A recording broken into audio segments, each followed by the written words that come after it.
এরকম দুঃস্বপ্নের প্রহর কাটছিল আমার। এরপর একদিন হঠাৎ করেই কানে এলো ডোরবেলের আওয়াজ। দরজার পিপ হলে চোখ রেখে মনে হলো শ্বাস আটকে আসছে। দরজার অপর পাশে দাঁড়িয়েছিল কুনিহিকো হিদাকা। ওই রাতে তার বাড়িতে চুরি করে ঢোকার পর এই প্রথম তাকে দেখলাম। আমার লেখা চুরির জন্য ওকে ঘৃণা করলেও আমি যা করেছি সেটার জন্য অনুতাপ হচ্ছিল। এক সেকেন্ডের জন্যে ভাবলাম ঘাপটি মেরে বাড়িতে না থাকার অভিনয় করি, কিন্তু এভাবে পালিয়ে বেরিয়ে লাভ নেই।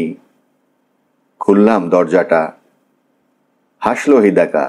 ঘুমাচ্ছিলে নাকি? না। রবিবার ছিল সেদিন। আমার পরনে তখনও রাতের পোশাক।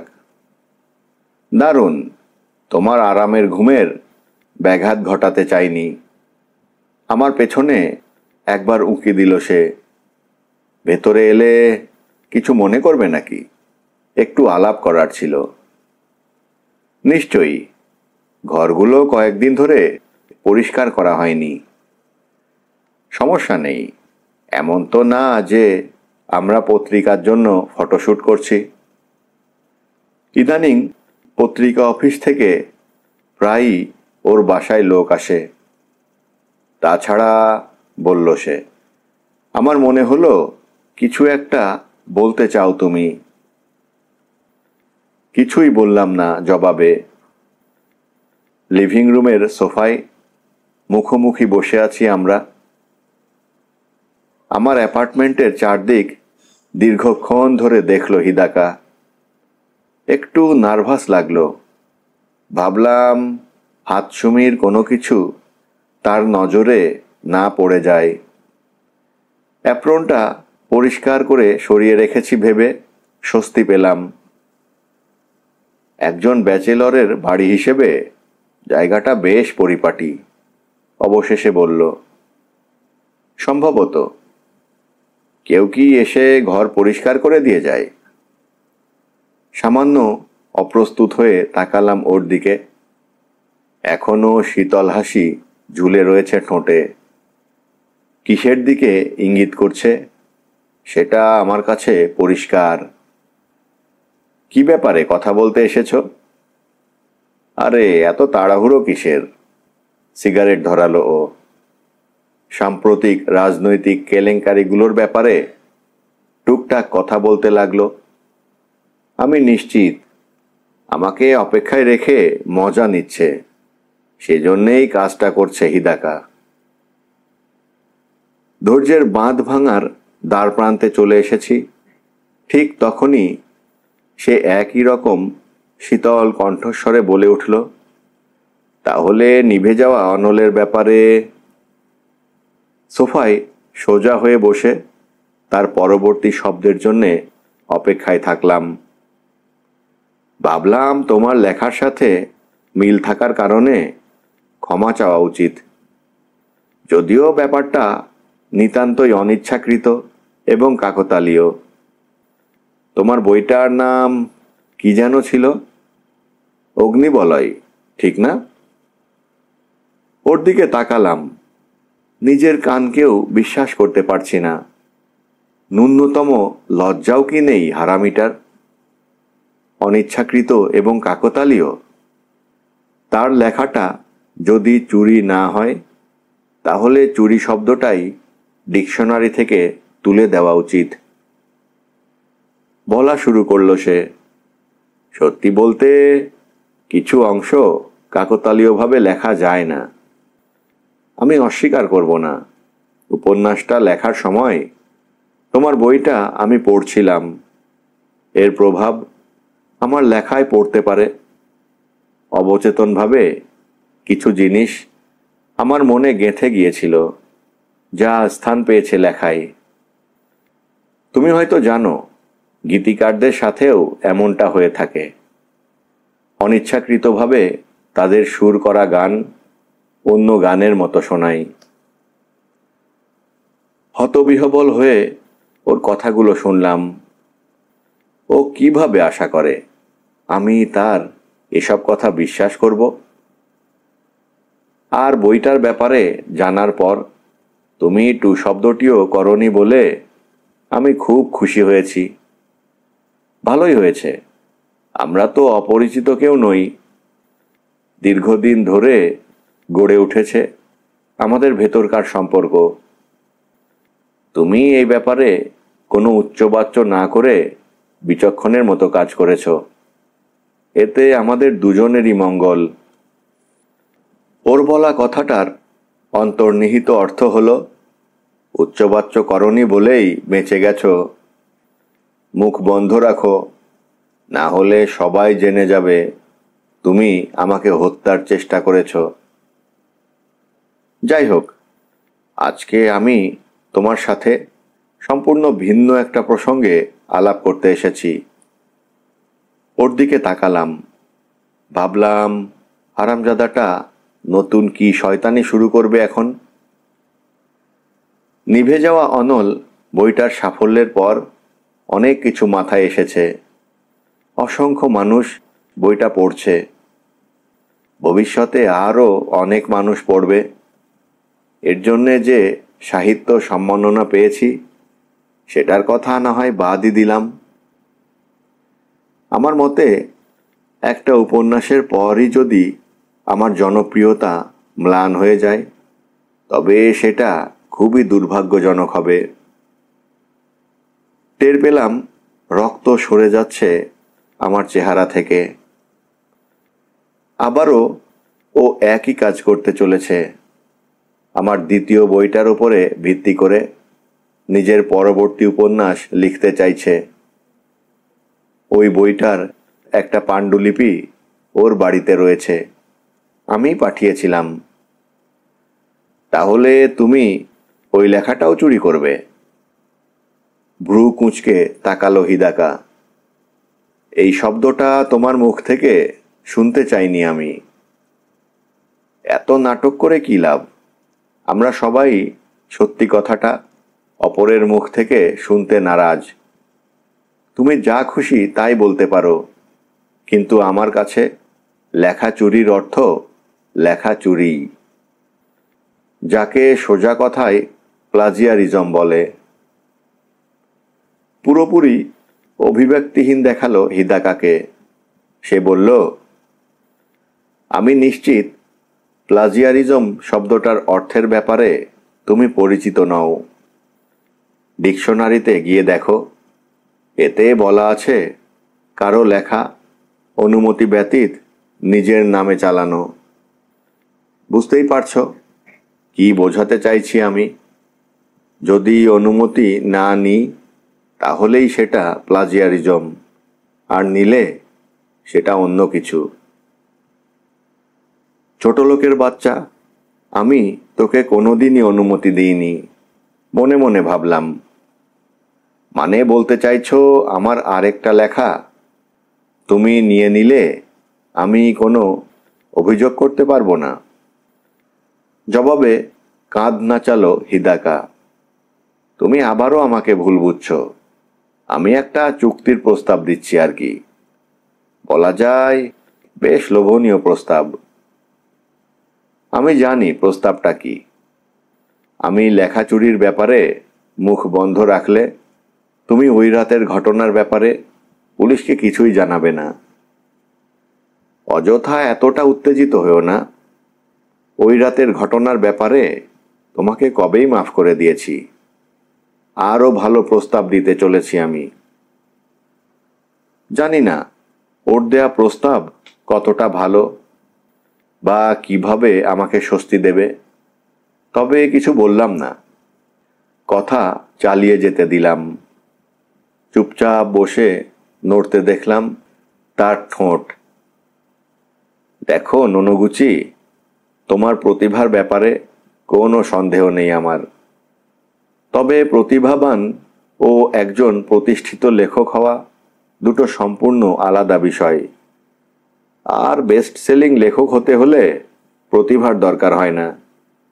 ব্যাপারটা পুরোপুরি ভাগ্যের ওপর নির্ভরশীল। আর এই ভাগ্যের আশীর্বাদ কিভাবে পাওয়া যায় সেটা জানা খুবই কঠিন।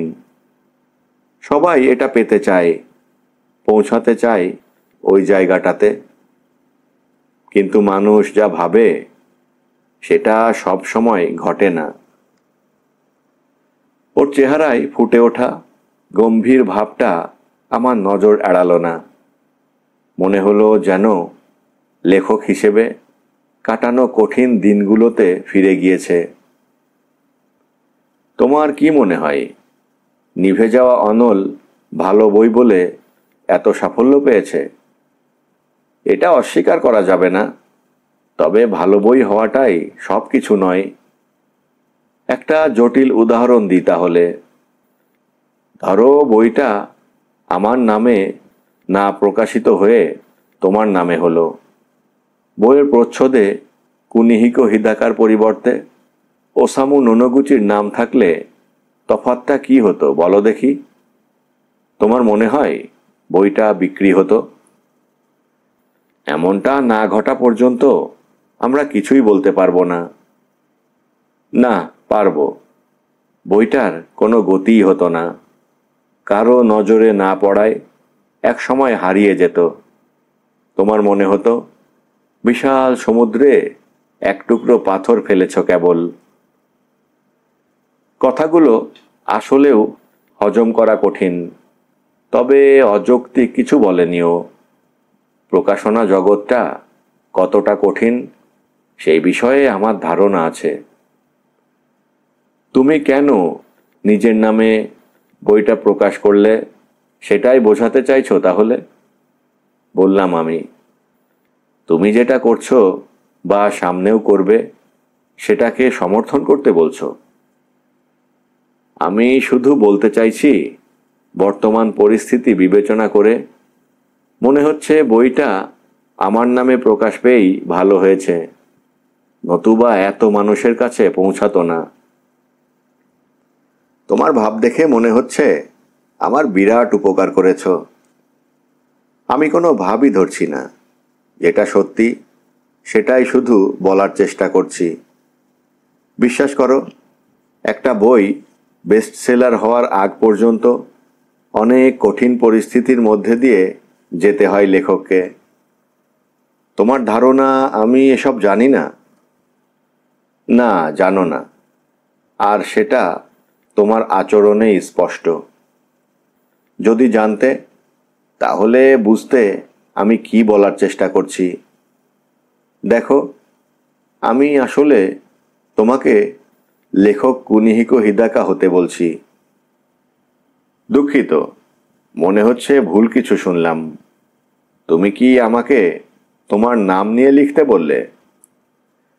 এতে অবাক হওয়ার কিছু নেই, খুব বড় কোনো ব্যাপার নয় এটা। বরং এভাবে ভাবো, কুনিহিকো হিদাকা কোনো ব্যক্তির নাম নয়। এই ট্রেডমার্কটা ব্যবহার করে বইগুলো বিক্রি করব আমরা। এবারে গোটা বিষয়টা ধরতে পারলাম। তোমার গোস্ট রাইটার হওয়ার প্রস্তাব দিচ্ছ আমাকে? এই শব্দটাও আমার পছন্দ নয়, একটা কাপুরুষোচিত ভাব আছে এতে। যাই হোক, অনেকটা এরকমই ধরে নিতে পারো। ওর দিকে তাকালাম। তোমার সাহসের প্রশংসা না করে পারছি না। আমি খুব অযৌক্তিক কিছু কি বলেছি? এর থেকে ফালতু কোনো প্রস্তাবের কথা কখনোই শুনিনি আমি।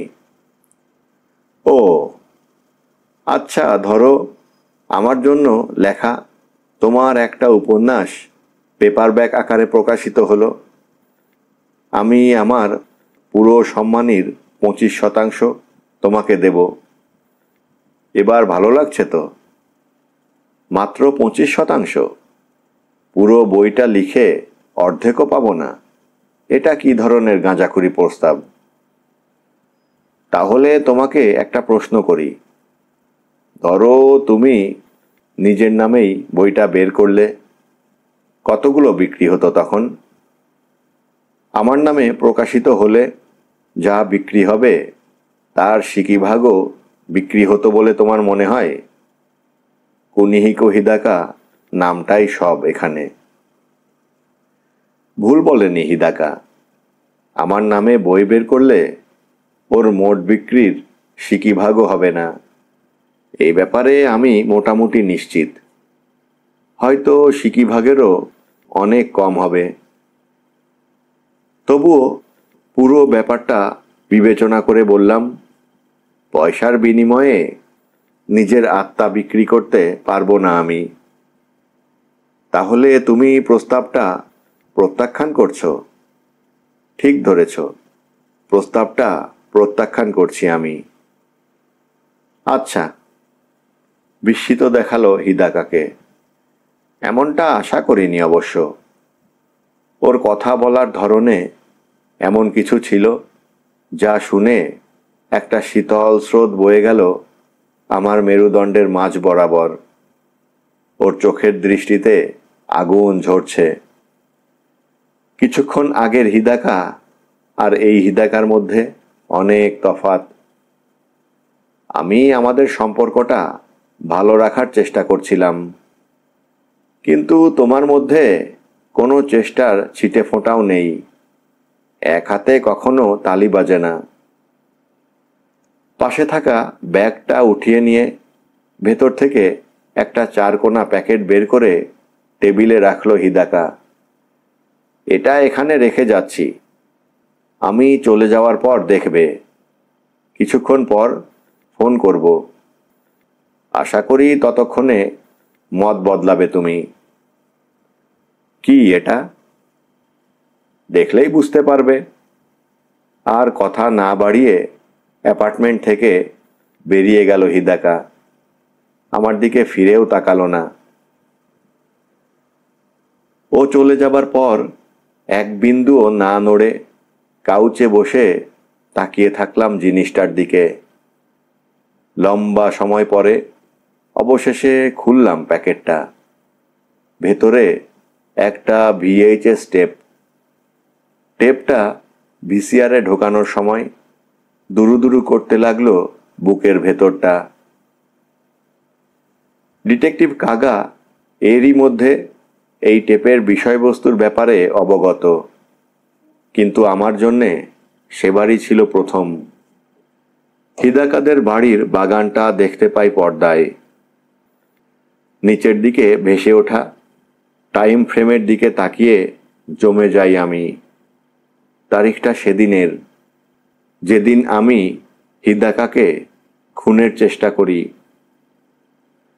কিছুক্ষণ পর হঠাৎই একটা লোক এসে হাজির হলো পর্দায়। লোকটার পরনে কালো পোশাক, অন্ধকারের সাথে মিশে রয়েছে একদম, কিন্তু তার চেহারাটা স্পষ্টই দেখা যাচ্ছে। কেন আমি মাস্ক পরার কথা ভাবিনি? যে কেউই টেপের লোকটাকে দেখে পরিষ্কার বুঝবে এটা ওসামু নোনোগুচি। ক্যামেরায় একদম পরিষ্কার বোঝা যাচ্ছে চেহারাটা।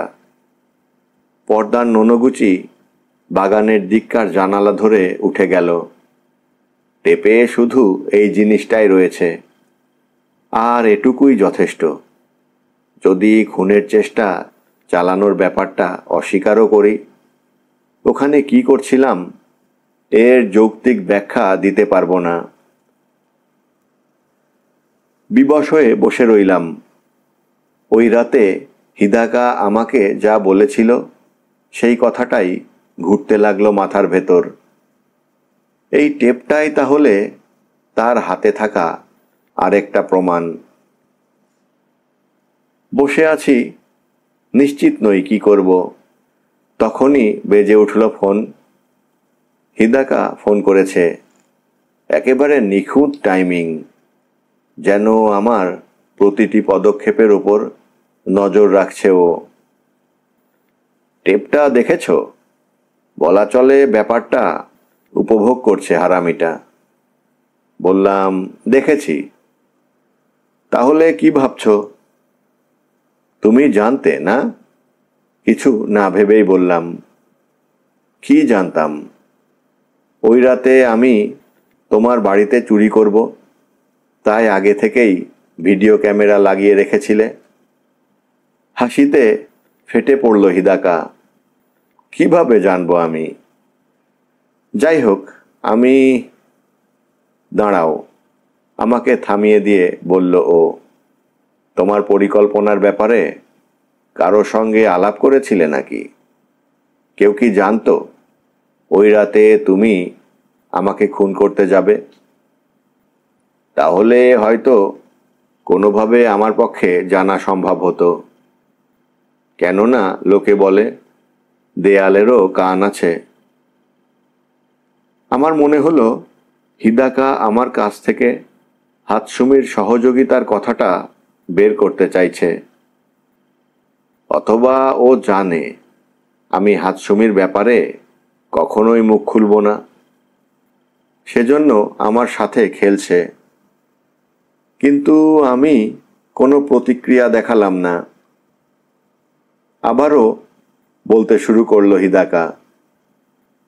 আসলে ক্যামেরা লাগিয়েছিলাম অন্য কারণে। বাগানের গাছগুলো তছনছ করে রেখে যাচ্ছিল কোনো জন্তু, তাই দেখতে চাইছিলাম কার কাজ এসব। তবে জীবনেও ভাবিনি এই জন্তুটা তুমি, ননগুচি। কথাটা অবিশ্বাস্য, কিন্তু এই প্রসঙ্গে আর তর্কে গেলাম না। তাহলে ভিডিওটা আমাকে দেখিয়ে কি প্রমাণ করতে চাইছো? আমাকে কি করতে বলছো? আবারও বলতে হবে? এখনো বুঝতে পারোনি? তুমি তো অতটা বোকা নও। ওহ, এখনই বলে রাখি, তোমার কাছে থাকা টেপটা কপি, আর আসলটা আমার কাছে নিরাপদে রয়েছে। আমাকে কি ব্ল্যাকমেইল করে তোমার গোস্ট রাইটার বানাতে চাইছো? এরকম জবরদস্তি করলে আমার জন্যে লেখা কঠিন। জোর করে লেখার কথা কল্পনাও করতে পারি না। কথাটা বলেই মনে হলো এটা বলা উচিত হয়নি। মনে হচ্ছে ওর টোপের দিকে পা বাড়িয়ে ফেলেছি। এছাড়া আমার আর কি বা করার আছে? আসলে আমার বিশ্বাস ছিল তুমি ব্যাপারটা বুঝবে। ওর কণ্ঠস্বর শুনে বলতে পারি ও ভাবতে শুরু করেছে জয় ওরই হবে। ভেঙে পড়তে শুরু করেছে আমার রক্ষণ। আমি দ্রুতই ফোন করব বলে রিসিভার রেখে দিল। পরের কয়েক সপ্তাহ ধরে ভূতের মতো জীবনযাপন করলাম। বলা ভালো ভূত লেখকের মতো। ধারণা নেই কি করতে চলেছি। কাজে যাওয়া বন্ধ করলাম না, যদিও ক্লাস নেওয়া আমার জন্য সব থেকে কঠিন কাজ হয়ে উঠেছিল। নিশ্চিত কয়েকজন ছাত্র আমার ব্যাপারে অভিযোগও জানিয়েছে, কেননা হেডমাস্টার তার রুমে ডেকে আমাকে ভালোই বকাবকি করে। এরপর একদিন একটা বইয়ের দোকানের সাহিত্য বিষয়ক ম্যাগাজিনে ব্যাপারটা দেখলাম। কুনিহিকো হিদাকার প্রকাশিতব্য নতুন উপন্যাসের সার সংক্ষেপ। কাঁপা হাতে দ্রুত ডিসপ্লে থেকে ম্যাগাজিনটা তুলে নিলাম।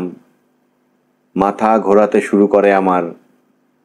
মনে হচ্ছিল যেন ওখানেই জ্ঞান হারাবো। যে ভয় পেয়েছিলাম সেটাই। এই বইটা হিদাকাকে পড়তে দেয়া আমার দ্বিতীয় উপন্যাসের উপর ভিত্তি করে লেখা।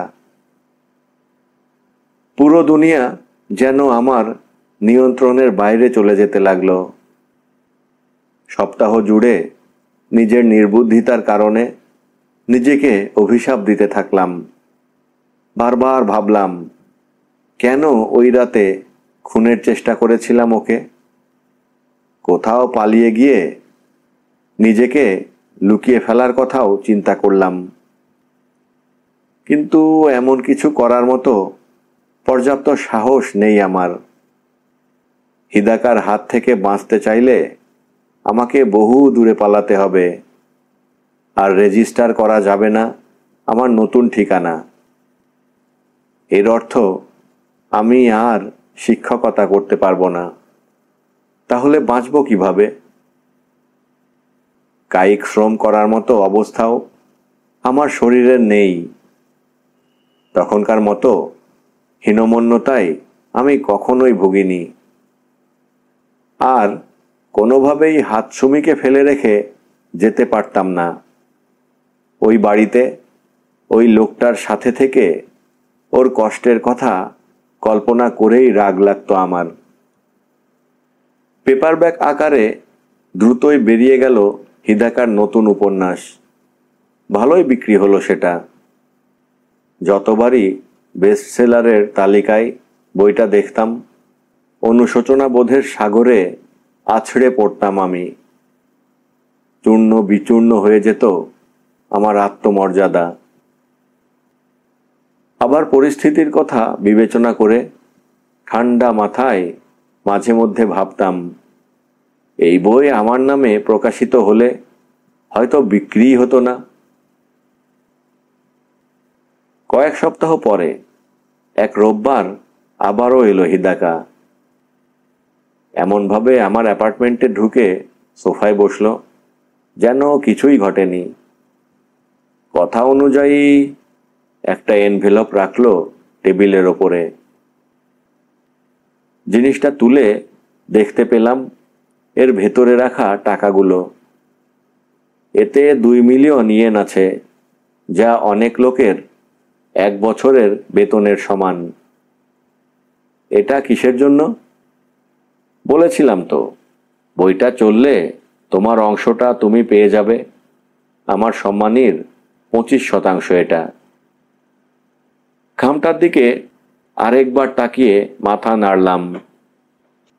আমি তো তোমাকে বলেইছি কোনোভাবেই নিজের বিবেক বিক্রি করব না। এত নাটক করো না তো। কেবল ভাবো এই বইটার পেছনে তোমার অবদানের ব্যাপারে। আজকাল যৌথভাবে উপন্যাস লেখা অপ্রচলিত কিছু নয়। নিজের পাওনা বুঝে নেওয়ার অধিকার তোমার আছে। এইটা যৌথভাবে লেখা কোনো উপন্যাস নয়। হিদাকার দিকে তাকালাম আমি। এটা এক প্রকার নির্যাতন। তুমি নিজের ইচ্ছা মতো আমাকে ব্যবহার করছো। এরপর এমনভাবে আমাকে পয়সা দিচ্ছ যেন আমি একজন পতিতা। আহ, বিশ্রী ও অসভ্য চিন্তা ভাবনা। তাই নাকি? চুপচাপ বসে থেকে কেউ কোনোদিন নির্যাতিত হয়নি, কিন্তু তুমি হচ্ছ। লজ্জায় পাল্টা কোনো জবাব দিতে পারলাম না। বলাই বাহুল্য, অনেক কষ্টে বললাম আমি, এই টাকাটা আমি নিতে পারবো না। খামটা ঠেলে দিলাম ওর দিকে। জিনিসটার দিকে তাকিয়ে থাকলো হিদাকা। ওটা উঠিয়ে নেয়ার কোনো ভাব দেখা গেল না ওর মধ্যে। টেবিলেই পড়ে থাকলো। আসলে এরপর কি হবে এই ব্যাপারেই কথা বলতে এসেছি আমি। তাহলে বলো, এরপর কি হবে? কণ্ঠে যতটা পারা যায় ব্যঙ্গাত্মক সুর এনে বললাম আমি। আমাদের পরবর্তী উপন্যাস একটা মাসিক ম্যাগাজিনের জন্য ধারাবাহিক গল্প লেখার কথা আমার। আমরা কিছু আইডিয়া নিয়ে আলাপ করতে পারি। এমনভাবে বলল যেন আমি ওর গোস্ট রাইটার হওয়ার প্রস্তাবে রাজি হয়ে বসে আছি। মাথা ঝাঁকালাম আমি। তুমি একজন লেখক, তোমার বোঝা উচিত এরকম মানসিক অবস্থায় কিভাবে কোনো গল্পের আইডিয়া আমার মাথায় আসতে পারে। ভালো গল্পের কথা বাদই দিলাম। জোর করে এসব হয় না। শারীরিক ও মানসিক উভয়ভাবে এটা অসম্ভব। তবুও পিছু হটল না ও। উল্টো অপ্রত্যাশিত একটা কথা বলে বসল। আমি কিন্তু বলছি না এক্ষুনি একটা গল্প লিখে দিতে হবে তোমাকে, কিন্তু আগেই লেখা আছে এমন কিছু তো খুঁজে দিতে পারো। এটা তো কঠিন হওয়ার কথা নয়। আমার আর কিছু লেখা নেই। যা ছিল সবই তুমি দেখেছ। আমার সাথে নাটক করবে না। স্কুল ম্যাগাজিনের জন্য যেগুলো লিখতে সেগুলোর কি অবস্থা? হ্যাঁ, সত্যিকার অর্থেই অবাক হয়ে বললাম, ওসব আর নেই আমার কাছে। ধ্যাত, সত্যি বলছি, দীর্ঘদিন আগে ওগুলো ফেলে দিয়েছি। দেখো, তোমার কথা বিশ্বাস করছি না আমি। লেখকেরা কখনো তাদের পাণ্ডুলিপি ফেলে দেয় না। তুমি না স্বীকার করলে আমি তোমার বাড়িতে খুঁজে দেখব। বেশি সময় লাগবে না। হয়তো তুমি ওগুলো ডেস্ক ড্রয়ার বা বুকশেলফের মধ্যে ফেলে রেখেছ। উঠে দাঁড়িয়ে পাশের রুমে চলে গেল হিদাকা। আতঙ্কিত হয়ে উঠলাম আমি। আমার শুরুর দিককার লেখা গল্পগুলো সব একটা স্পাইরাল নোটবুকে রয়েছে। ওই নোটবুক বুকশেলফে রাখা। একটু দাঁড়াও, বলে উঠলাম আমি। ওসব দিয়ে তোমার কোনো লাভ হবে না।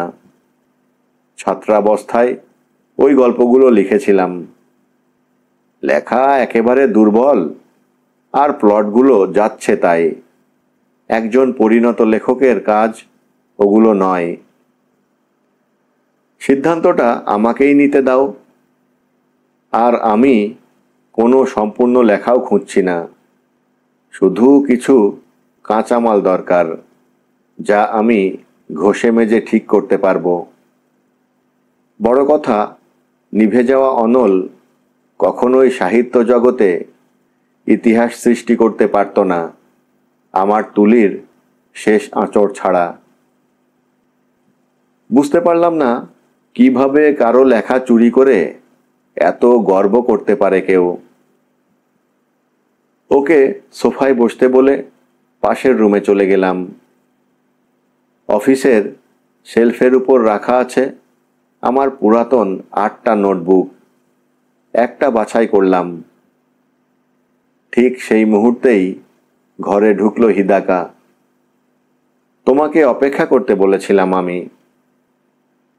কোনো কথা না বলেই সামনে এগিয়ে এসে আমার হাত থেকে নোটবুকটা ছিনিয়ে নিয়ে পাতা উল্টাতে লাগলো সে। এরপর বুক শেলফের দিকে তাকিয়ে তুলে নিল বাকি নোটবুকগুলোও। আমাকে বোকা বানাতে চাইছিলে, তাই না? মুখ বিকৃত করে বলল। তুমি যে নোটবুকটা হাতে নিয়েছিলে, ওতে ছিল অগ্নিবলয়ের খসড়া, ঠিক না? তোমার মনে হয় ওইটা দিয়ে আমাকে বোকা বানাতে পারতে? ঠোঁট কামড়ে মেঝের দিকে তাকালাম। যাই হোক, আমি এগুলো নিয়ে যাচ্ছি, সবগুলোই। হিদাকা, মাথা উঁচু করে তাকিয়ে বললাম, তোমার কি লজ্জা করে না? তোমার প্রতিভা কি এতটাই কমে গিয়েছে যে এমন কিছু চুরি করতে হচ্ছে যা আমি ছাত্রাবস্থায় লিখেছি? কথা দিয়ে ওকে ঘায়েল করতে চাইলাম, অল্প হলেও। তবে এর থেকে বেশি কিছু আর বলতে পারলাম না। তবে প্রভাব পড়ল আমার বলা কথার। জ্বলে উঠল হিদাকার চোখ। কলার চেপে ধরল আমার। একজন লেখক হওয়ার অনুভূতি তুমি বুঝবে না। ঠিক বলেছ, আমি বুঝব না। তবে লেখক হওয়ার মানে যদি তোমার মতো কিছু হয়, তবে আমি কখনোই লেখক হতে চাইব না। লেখক হওয়ার স্বপ্নের কি হলো? আমার ঘুম ভেঙে গিয়েছে। আমাকে ছেড়ে দিল ও। এতেই বোধহয় ভালো হয়েছে। বিড়বিড় করে বলে বেরিয়ে গেল ঘর থেকে। দাঁড়াও, এটা নিতে ভুলে গিয়েছ তুমি। 2 মিলিয়ন ইয়েনের খামটা বাড়িয়ে দিলাম তার দিকে। আমার দিকে এক ঝলক তাকিয়ে কাঁধ ঝাঁকিয়ে খামটা তুলে নিল ও। ধারাবাহিক উপন্যাসটা শুরু হলো 2 বা 3 মাস পরে। পড়ার পর টের পেলাম আমার একটা ছোট গল্পের উপর ভিত্তি করেই লেখা এটা। ততদিনে হাল ছেড়ে দিয়েছি আমি, অথবা বলা চলে অভ্যস্ত হয়ে গিয়েছি। প্রথম দুটো উপন্যাসের মতো অবাক হইনি এটা দেখে। আর লেখক হওয়ার ব্যাপারেও হাল ছেড়ে দিয়েছিলাম। এজন্য লেখাটা পড়ে মনে হলো, যাক, আমার লেখা গল্পগুলো কোনো না কোনোভাবে প্রকাশিত হচ্ছে। তখনও মাঝে মধ্যে কল করতো হাতসুমি। স্বামীকে তিরস্কার করে ক্ষমা চাইতো আমার কাছে। একবার সে বলল, যা হয়েছে সেটার জন্য কখনো যদি আত্মসমর্পণের সিদ্ধান্ত নাও, তবে আমার যে শাস্তিই হোক আমি সানন্দে মাথা পেতে নেব। বুঝতে পারলাম এই কথাটা বলেছিল কেননা সে জানতো আমাদের সম্পর্কটার ফায়দা লুটছে হিদাকা। আমাকে বাঁচার একটা পথ বানিয়ে দিতে চেয়েছিল হাতসুমি। কথাটা শুনে আনন্দে প্রায় কেঁদে ফেলি। আমাদের দুজনের দীর্ঘদিন দেখা না হলেও আমাদের হৃদয়ের যোগাযোগ মুছে যায়নি। তোমাকে এই ব্যাপারে ভাবতে হবে না, তাকে বলি আমি। কিছু একটা করব, কোনো না কোনো উপায় বের করবই। কিন্তু ইতিমধ্যে অনেক কিছু সহ্য করেছ তুমি। ফোনের অপর প্রান্ত থেকে ভেসে আসতো হাতসুমির কান্নার আওয়াজ। ওকে সান্ত্বনা দেওয়ার চেষ্টা করতাম আমি, কিন্তু জানা ছিল না কি বলবো। কোনো উপায় বের করার কথাটা আমার নিজের কাছেই ফাঁপা বুলি বলে মনে হতো। হতাশা ভর করত চিত্তে। ওই সময়ের কথা ভাবলেই আফসোসে ভরে ওঠে মন।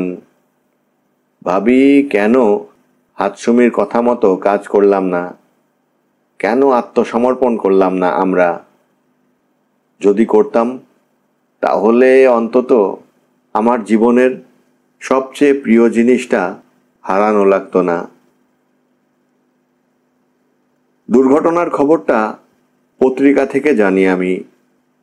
যতই হোক, একজন বেস্টসেলার লেখকের স্ত্রীও। বেশ গুরুত্ব সহকারেই প্রতিবেদনটা ছাপা হয়েছিল। জানি না কতটা ভালোভাবে তদন্ত করেছে পুলিশ, তবে কাউকেই বলতে শুনিনি হাতসুমির মৃত্যু দুর্ঘটনা ব্যতীত অন্য কিছু। কিন্তু খবরটা শোনার মুহূর্তেই আমি জানতাম এটা দুর্ঘটনা নয়, আত্মহত্যা করেছে ও। কেন সেটা বলাই বাহুল্য। এক কথায় তাকে খুন করেছি আমি। আমি পাগলের মতো হিদাকাকে খুন করতে না গেলে এসব কোনো কিছুই ঘটতো না। ওই সময় মরার মতো বেঁচেছিলাম আমি। আমার দেহটা ফাঁকা খোলসের মতো হয়ে গিয়েছিল। হাতসুমির মৃত্যুর ব্যাপারে খোঁজ নেয়ার শক্তিটা পর্যন্ত ছিল না।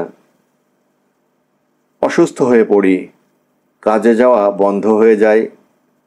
এর মাঝেও লিখতেই থাকে হিদাকা।